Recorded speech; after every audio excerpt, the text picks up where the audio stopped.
The Toronto Raptors just walked into Oklahoma City and beat the best team in the whole NBA. And it wasn't just luck. Scottie Barnes blocked Chet Holmgren with only 30 seconds left to win the game. 6 different Raptors players scored 10 points or more.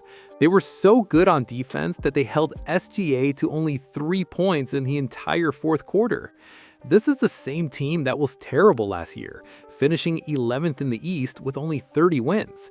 Everyone thought they didn't matter anymore, but now they're sitting in 3rd place in the Eastern Conference, and they are beating the best teams in the league on their own courts. Go! Mamu, quickly for the win!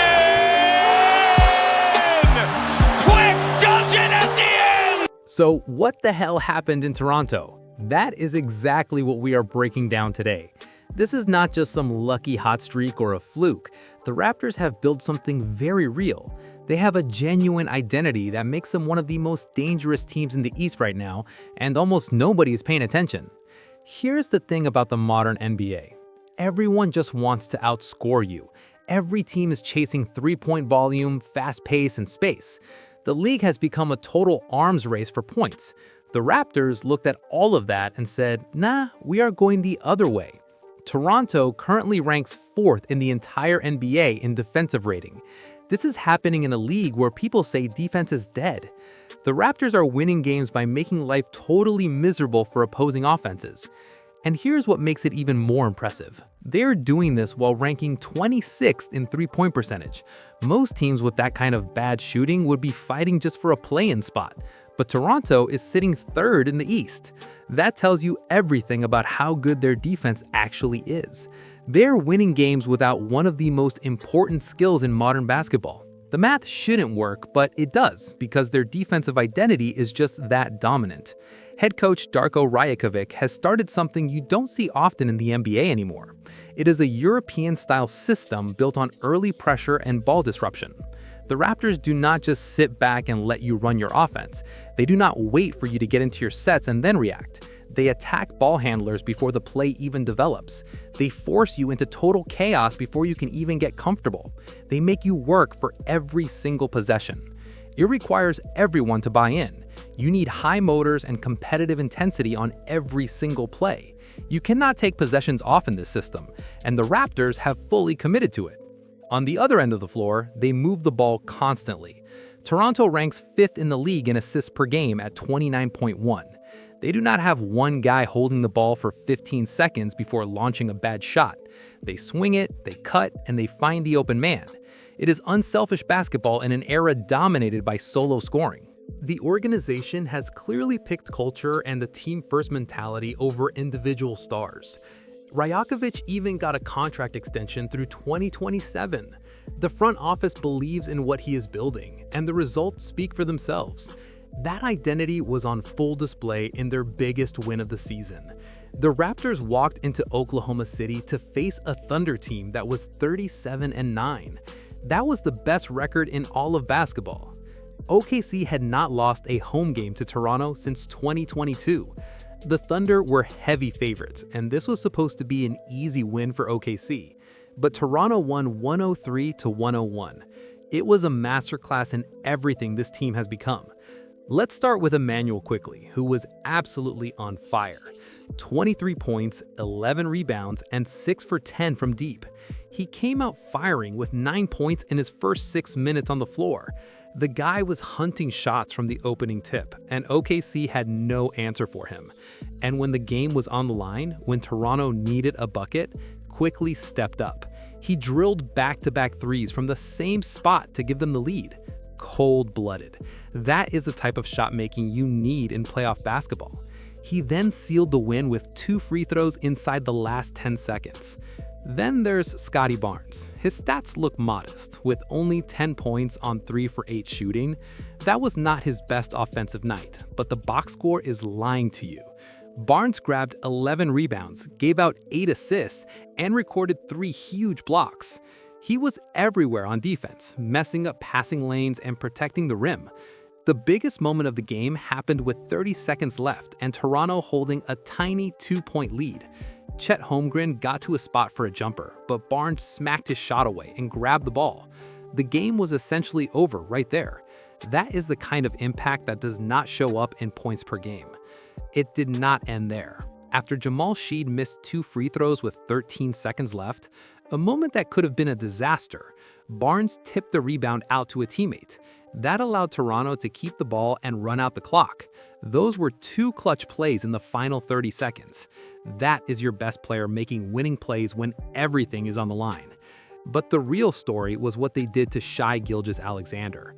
SGA finished with 24 points on good shooting, 8 for 11 from the field. It sounds like he got his way, right? Look closer. In the first half, Toronto held him to only 9 points on 2 for 5 shooting. He adjusted and got going in the third quarter with 12 points, because he is the MVP for a reason. But in the fourth quarter, when the game mattered most, Shai scored only 3 points on 1 single shot attempt. Jacoby Walter, a guy most casual fans have never even heard of, stayed on Shai on every single possession. He denied him the ball and made him work for every touch. The Raptors doubled him at times, forcing everyone else to try and beat them instead. 6 Raptors scored in double figures, and they had 10 steals as a team. They only had 2 turnovers in the first half that didn't lead to a single Thunder point. This was suffocating and disciplined basketball against the best team in the league. That is the identity. That is what makes this team different. I would be lying to you if I said this entire season has been easy or smooth sailing. The real truth is that these 2025-26 Toronto Raptors have been on a total roller coaster ride. What happened back in December almost ruined everything they worked for. Let us go back to the start. October was a very rough month for this group. Toronto started the season with only 2 wins and 4 losses. It was a mess. New players were trying to figure out how to play together. Brandon Ingram was still trying to learn Coach Rakoskovic's complicated European system. The chemistry was just not there yet. The ball was not moving quickly. The defensive rotations were always one step too slow. There was no reason to panic yet, but there was definitely nothing to celebrate either. They were just a team trying to find their feet in a very fast league. But then November happened. Suddenly, everything changed. The Raptors went 12-3 and looked like one of the best teams in the history of basketball. They went on a huge 9-game winning streak that made the whole world stop and look. Scottie Barnes was putting up massive numbers every single night. He was breaking franchise records for triple-doubles. His play on both ends of the floor was so dominant that everyone was talking about him being an all-NBA superstar. The offense and the defense were finally working together in perfect harmony. Everything Coach Rakoskovich had been teaching in practice was finally coming to life on the court. Toronto looked like a real threat to cause a lot of trouble in the playoffs. They were fast, they were strong, and they were winning. And then the bad news hit. RJ Barrett got hurt. December was an ugly month, man. It was hard to watch. The Raptors went 6-14 while Barrett was sitting on the bench. The offense just stopped moving. It felt like they were stuck in mud. They became a much worse team at driving to the basket. They could not get to the rim, they could not get fouled, and they could not find easy baskets. When the game slowed down, they had no answers. The ball movement that made them so scary in November suddenly hit a wall. Why did this happen? It happened because they did not have a second player who could break down the defense all by himself. Barrett's injury showed a giant weakness in this roster. They did not have enough depth for creating shots. In December, nobody on the team had a consistent answer. To make things even worse, their starting center, Jakob Poeltl, was dealing with painful back issues. That made them very weak inside the paint on both the offensive and defensive ends. The December Raptors looked nothing like the November Raptors. It was the same players, but totally different results. People around the league started asking if November was just a lucky fluke. They thought the Raptors were falling apart. Now, this is the part of the long NBA season that shows who is real and who is just a pretender. When things go wrong and your best players get hurt, how do you respond? Do you start blaming your teammates? Do you stop playing the right way and start playing hero ball where everyone just tries to score alone? Toronto showed their heart in January. They went 9-4. RJ Barrett finally came back and the whole system got steady again. The defense stayed elite and mean. They went on the road and beat the mighty Oklahoma City Thunder in their own building. They have now won 4 games in a row and have climbed all the way back to 3rd place in the Eastern Conference. At the very center of all this success are 2 players who people thought would never fit together in a million years. When Toronto made the big trade for Brandon Ingram in February 2025, the fans were very skeptical. Everyone was saying, "You already have Scottie Barnes. He is a star who needs the ball in his hands to be great." Now you are adding another guy like Ingram who also needs the ball to create shots. How can that possibly work? Who is going to give up their shots? Who is going to sacrifice for the team? Well, it turns out the fit is actually amazing. Ingram has been exactly the steady scoring leader this team needed so badly. He is scoring a solid 21.5 points every single game. He is shooting a great 46% from the field and 36% from the three-point line. Those are high-quality numbers for a guy who can score from the rim, the mid-range, and deep. But even more importantly, he has been there for his team. Ingram has appeared in 45 out of Toronto's 47 games this season. There is no load management here, no missing weeks with small injuries. He shows up to work and produces at a high level every single night. The fit works so well because Ingram does not have to hold the ball for 20 seconds to be good. He can move without the ball. He can catch and shoot perfectly. He can score from the mid-range when the defense tries to double-team Scottie Barnes. He is like a safety valve for the team. When the offense gets stuck and the clock is running down, you just give the ball to Ingram and he makes something happen. He has become a star who helps the team win instead of just caring about his own stats. That maturity is the main reason why this roster is working so well right now. And then there is the leader, Scottie Barnes. This is the year Scottie went from being a promising young kid to a real man who can lead a team to a championship. He leads the whole team in steals and blocks. Think about that. That is totally crazy for a guy who also runs the entire offense. Usually the players who do everything on offense take a break when it's time to play defense.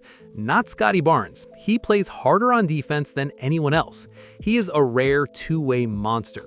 The big moments tell the whole story. That huge block on Chet Holmgren against OKC, that was legendary. That clutch tip out on the rebound after a missed free throw in the final seconds, that is winning basketball. Scottie does whatever the team needs to win a game. He guards the best player on the other team, he starts every play, he makes the extra pass, and he protects the rim like a beast. He is the heart and soul of the North. But here is the real secret that separates Toronto from the teams that only have 1 or 2 stars. It is the depths of this team. Immanuel Quickley is playing the point guard spot at a very high level. He is giving the team 17 points and over 6 assists every single night. He is a real third scoring option who can totally take over a game when he gets hot.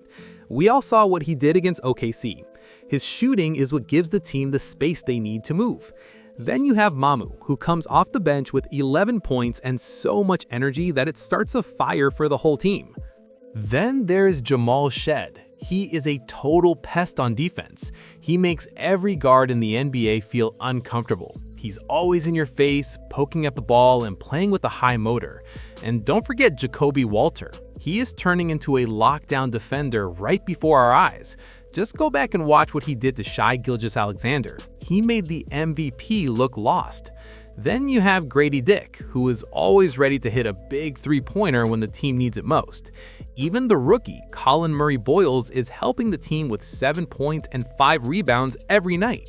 Toronto has 10 different players who play 17 minutes or more every single game. That is tied for the most in the entire NBA. Coach Rakajovic has so many options. He can change players and the team does not get any worse. He keeps fresh legs on the court at all times. This means the defense stays mean and aggressive for all 48 minutes of the game. That depth is going to be a massive deal in April and May when other teams start to get tired. Toronto has options and a bench they can trust, while other teams are stuck with only their starters. Look, you need to understand this. The Toronto Raptors are not just a cute or lucky story. They're not some underdog you're going to forget about by the time the playoffs start. They are a legitimate threat to win the Eastern Conference.